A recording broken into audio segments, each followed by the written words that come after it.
People and corporation names will be changed for personal and privacy reasons. For a quick context, I used to work for 5 years at a call center we will name Ultimately.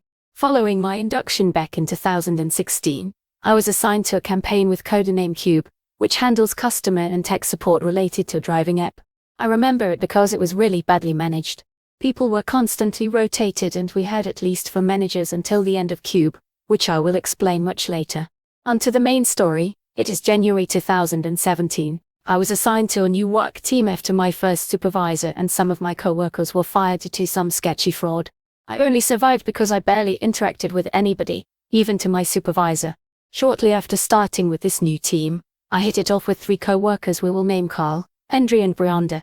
As the 4 of us were together, I see that along came a 5th coworker, about 10 years older than us and looking like Gollum.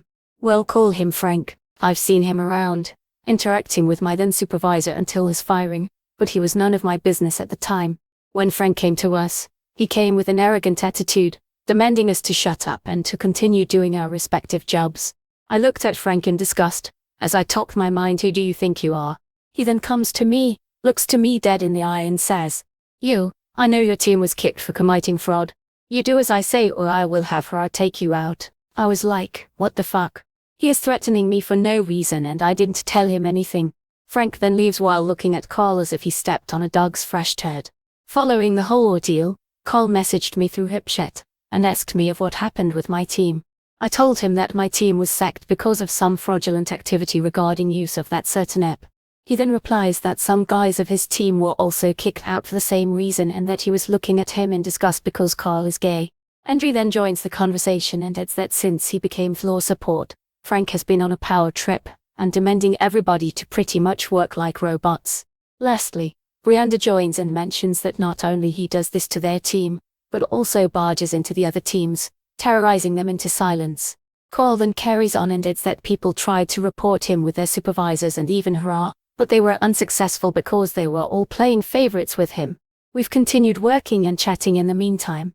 Then, come March 2017, Bruce, an operations manager, resigned, and Michael, an operations manager from another campaign, took over.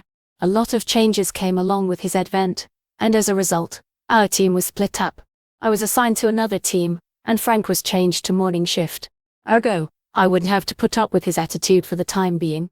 Fast forward to early 2018, new changes came within the campaign and you know what it means. Team changes, staff and shift rotation and the arrival of a new manager, Denise. By this time, both Brianda and Andrew were no longer employees of Ultima Thule. I was teamed up with Carl again and newcomers Victoria, Astrid and Gunther were assigned to our crew. But Tara also came back with the return of Frank to our shift. It turns out that the new manager got word that Frank has been already doing his thing with the morning shift and she was not having it. Because of this, on orders from Denise, Frank was demoted to CS agent, returned to the afternoon shift and was assigned to our team as the only one available for him. Even in his new role, Frank was still behaving like the entitled asshole I first met back in 2017, but this time, he has become more vindictive and apathetic. Anyhow, he got along with Gunther and their reign of terror continued, at least in our team. Victoria was the only one of us who was on civil terms with Frank at the time, while Astrid worked with him since they were together in the morning shift. During this period, things took a turn for the worse when Victoria was appointed as a new member of floor support. Every time Victoria was trying to do her job, Frank would continue to upstage her, using his long-time knowledge as his excuse. Actually, he would do the same with all other team leaders. One of these days, I was in a bad mood following a dispute with my supervisor over an unpaid day of work. The final straw came when I returned from lunch and witnessed how Frank called Victoria an useless peasant.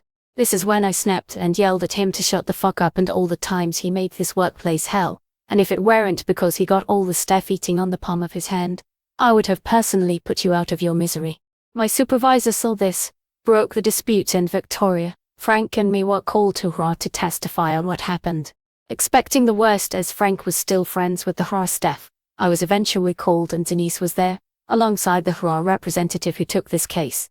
After having Frank and Victoria give their version of the entire incident, and Frank trying to convince them to fire me, I gave my version of what happened. Denise also brought some video evidence that Frank was the jerk here. Both Denise and the HR representative eventually let me go with only a verbal warning on foul language, while Victoria demoted herself to CS agent because of the trauma she suffered. Frank was eventually suspended for a week and sent to the graveyard shift, to which Gunther followed suit. The rest of the period was peaceful for the most part. Fast forward to March 2020. Me, Carl and Estrid were still in the fold, but Victoria eventually quit. Frank and Gunther were changed to the afternoon shift again. At this time, we were all little to no contact with them, because of all the bullshit Frank put us through. It goes without saying that the COVID-19 pandemic already hit and we were all on the process of going home office, which means we wouldn't have to have any contact with Frank at all. Time had passed, and we were successfully settled into our respective houses. The only contact we would have would be between our team, our supervisor and our floor supports. But this didn't last much longer, as in June 1 we received a link for a Microsoft Teams meeting. To keep it short, we were informed that because of the multiple complications the pandemic has put the campaign through, the client, who connected the company with Ultima Thule, decided to put an end to Cube. I was offered to continue working in another campaign and actually accepted, but Carl, Gunther, Astrid and Frank were all dismissed and lost their jobs. And now, November 2022, for the final time skip, I stopped working at Ultima Thule since June 2021 to join another company. Carl threw a small party at his own place, inviting me and former co-workers Victoria, Andre, Astrid and Gunther. And to my surprise, even Denise was invited. While having an alcohol-driven pleasant conversation, it was at this point that Gunther revealed Frank's fate. Gunther told us that he had cut Frank of his life, months after they were dismissed, as Frank was going obnoxious and blaming it on us for his current situation. He also revealed that Frank had been unable to find another job, unable to continue paying rent, and he was eventually evicted. So Frank is now homeless. That was the last time we ever knew about him. I don't feel bad about his fate, but I don't feel like rejoicing, either. In the end, the only victim here was Frank, who did all this to himself. Welp, I guess his ex finally fell. Too bad it took as long as it did and he fell as far as he did, but sheesh. You guys put up with a lot of BS that should have been nipped in the bud ages before, had it not been he was in her pocket, it sounds like.